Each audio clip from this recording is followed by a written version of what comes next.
बाबा पुरै गएको भाइ हेर्नु त यो घर त यहाँ त्यो खानु त्यो त चिकनको उस होइन बातलै छ भित्रै छ भएन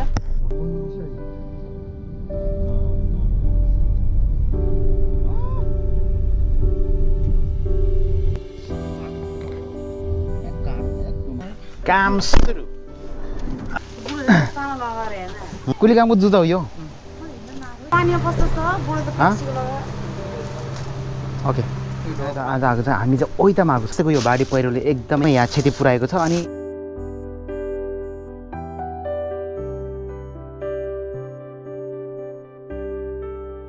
यहाँ आएर है काम चाहिँ सुरु गर्न जाँदैछ पुरै हेर्नु यो बाटो हेर्नुहोस् है यो सबै पानी पछि रहेछ यो सबै बस्ती नै बगाएको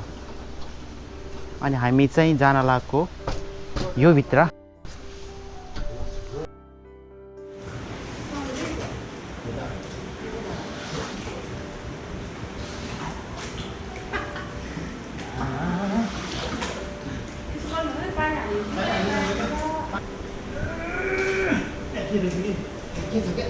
नबाते कुदासाई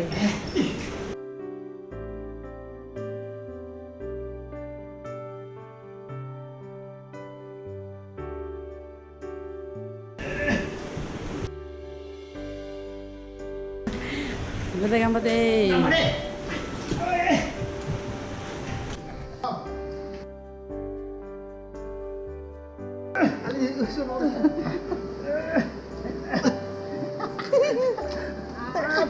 खोला यहाँबाट ढोकामा ओके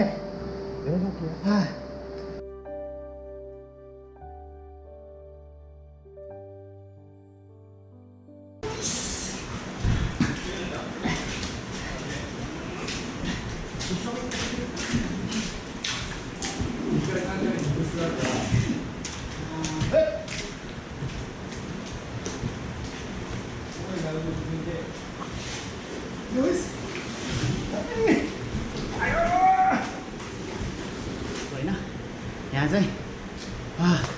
अनि हामी बसेको ठाउँतिर पनि एकदमै हामी म पनि अस्ति बेलुका 2 दिन राति सुत्नै पाएन पुरै यसरी हाम्रो पनि अलिक खोलाकै नजिकै छ होइन हामी बसेको ठाउँ उता पनि जस्ट हामी यहाँ आउनु चाहिँ लगभग 45-1 घन्टा जति लाग्यो हाम्रो ठाउँतिर पनि त्यस्तै परेको थियो पानी त्यस्तै बाढी परेको थियो अनि हामी बसेको ठाउँ पनि पानी पस्न लाग्थ्यो है बट लकिली पानी पसेन भनौँ हामी बसेको ठाउँ चाहिँ यहाँ सब सफा गरिदिन्छु सबै सफा गरिदिन्छु कि त कति छिटो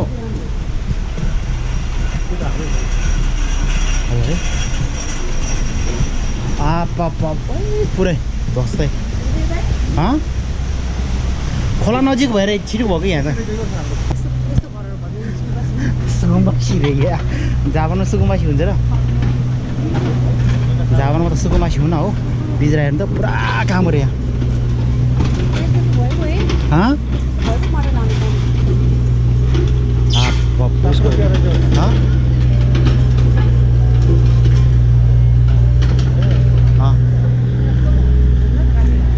पुरै डुबान गरेको नि त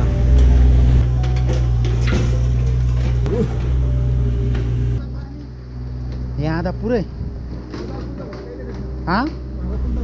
पुलै यस्तो बनाइदिएको हेर्दा नि त ऊ त्यहाँ तपाईँले हो भने उसमा पुलै भत्केको रहेछ होइन बाबा पुरै गएको भाइ हेर्नु त यो घर त यहाँ पुरै ओके लगभग अब यतिको सफा गरिसक्यो हामीले है लगभग 2 घन्टा 2.5 घन्टा लाग्यो यतिर सफा गर्नलाई अनि पुरै यहाँतिर यस्तो छ है पुरै यस्तो भित्र हेर्नुहोस् त यहाँ पानी यहाँ ओहो अझै यो बाँकी छ अझै यो सबै यस्तो छ मेन चाहिँ यहाँ चाहिँ सिसा पुरै फुटेर आएको रहेछ है सबै भर्खर यो पाल टाँग्दैछु यहाँ यस्तो ठाउँ हेर्नु यहाँ यहाँ चाहिँ कस्टमर बस्ने ठाउँ हेर्नु त केटा पुरै पुरै यस्तो हेर्नु यस्तो छ अब हाम्रो चाहिँ यो के अरे यो चाहिँ अघि तपाईँलाई मैले भने यो चाहिँ हाम्रो चाहिँ होटेलको ब्रान्च हो अनि म चाहिँ फर्स्टली यहाँ आएको अनि यहाँ चाहिँ डुबानमा परेर अझै यहाँ हामी यहाँ हेल्पको लागि आएको है अनि यो चाहिँ थोरै यो खोलाको छेउमा रहेछ अनि प्लस यो अनि हिजो अस्ति बेलुका भनौँ न 2 दिन बेलुका आज 9 तारिक भने चाहिँ 8 तारिक र 7 तारिकको बर्खाले त्यो पानीले चाहिँ यस्तो बनाएको थियो होइन अनि यहाँ जापानमा चाहिँ अहिले धेरै कति लगभग तपाईँ 58 जना जतिको चाहिँ अहिले यो बाढी पहिरोले चाहिँ बगाएको छ अहिले डेथ भएको छ र विशेष गरी चाहिँ यो बाढी पहिरो चाहिँ यो क्युसु एरिया भन्छ हामी क्युसु एरिया भन्दा चाहिँ जस्तै हाम्रो नेपालमा जस्तै बागमती गण्डकी भन्ने चाहिँ एउटा प्रदेशहरू जस्तै हुन्छ जापानमा पनि क्युसु एरिया हुन्छ यो चाहिँ जापानको यो साउथमा पर्छ त्यसै 7 प्रिफेक्चरहरू पर्छ त्योमध्ये चाहिँ फुकुओका चाहिँ यो ओइता कुमामोतो है मेन चाहिँ यो कुमामोतो साइडमा धेरै इफेक्ट परेको रहेछ है यो जापानमा चाहिँ एकदम यो बाढी है बाबा यो बर्खाको बेलामा एकदमै यस्तै हुन्छ हाम्रो नेपालमा जस्तै हेरौँ यो चाहिँ सेकेन्ड फ्लोरमा है अवस्था यो चाहिँ कस्टमर बसेको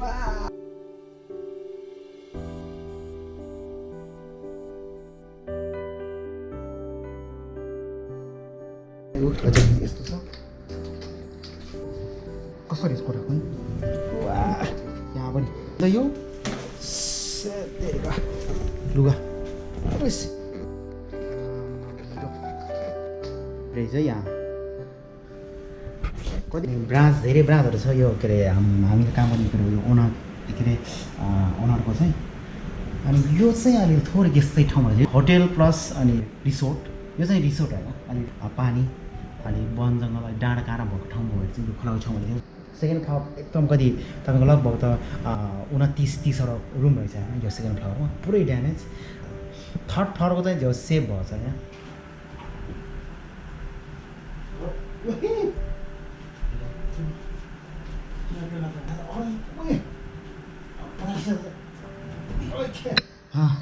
राम्रो भ्यू छ नि यहाँबाट एकदम खोला कि राम्रो यस्तो दृश्य देख्ने ठाउँ है ठाउँमा रहेछ कि यो खास ऊ त्यहाँ चाहिँ ओनसेन रहेछ है यो तातो पानी बस्ने मेन चाहिँ त्यहीँ बस्नको लागि आउँदो रहेछ कि यो खास अलिक पुरानो कि बिल्डिङ है पुरानो रहेछ यहाँ चाहिँ यस्तो रहेछ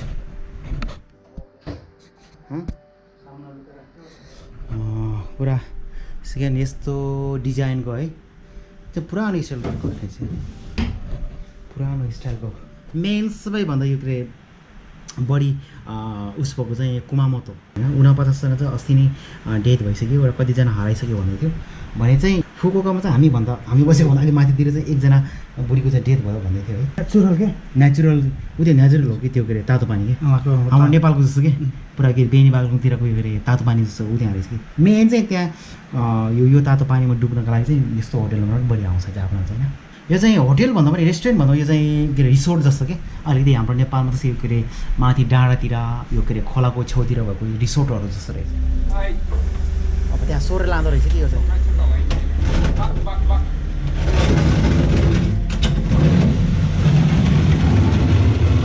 गाउँपालिका कि नगरपालिका यो डोजर जस्तो लाउँदो रहेछ कि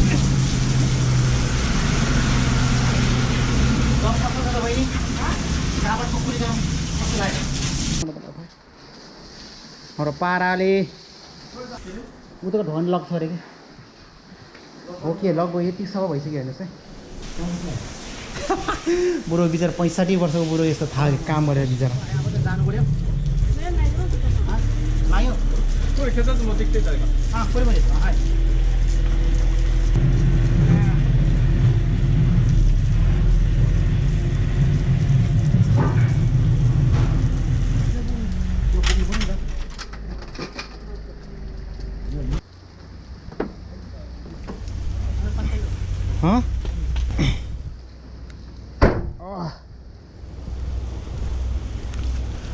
गोरेदारी जुत्ता खोल्न लगाइरहनु छ क्योवारी रोबेर कस्तो राम्रो दामी लाउनु पर्ने बल्ल यो प्योर होटल यो हो कि पुलहरू सबै त्यस्तो बनाइसकेको छ वहाँ भयो पुरा हाम्रोतिर चाहिँ त्यति धेरै यति साह्रै त भयो थिएन होइन तर कति ठाउँमा त आएको थियो त्यो घरभित्र पानी पसेर कति घर भत्केको थियो है बट यहाँतिर त पुरै पानी खोलाको पानी पुरै पसेर रहेछ कि बस्तीमै पसेर रहेछ त्यही भएर चाहिँ अब 1 घन्टापछि चाहिँ हाम्रो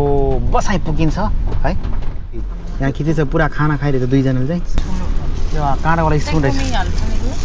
गोमी पकाइ यो प्लास्टिक हाल्नु भयो नि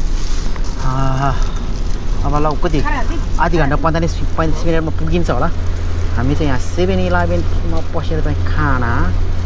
खाना लाको पिरो हो यो यो टेस्ट गर्दैछु मैले है ज्यादा खिमास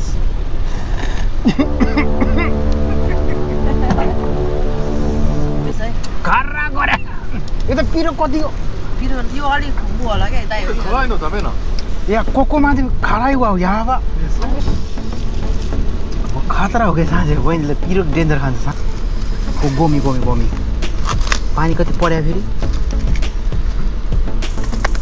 त्यो निकालिदिनु भयो त्यो खानु त्यो चाहिँ चिकनको उस होइन बातलै छ भित्रै छ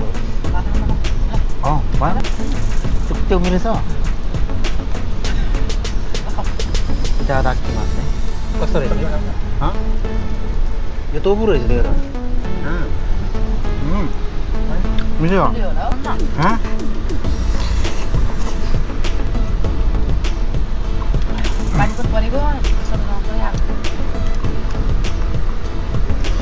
यो निकाल्नु पर्ने छ ऊ भात यहाँ रहेछ यहाँ 4 होल छ म्यानेजरको गाडी पुरा 4 होल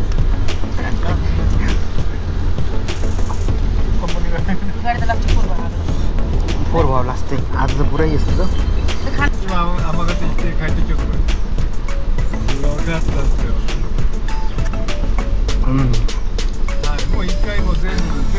जापानिज करी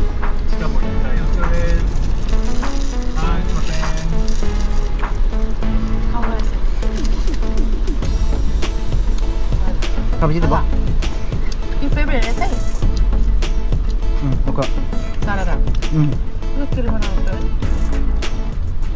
ओके खाना खाइसकेको अवस्था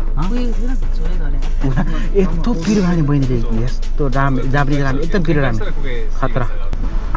अब 20 मिनट पुग्छ अब यहाँबाट हाम्रो घर चाहिँ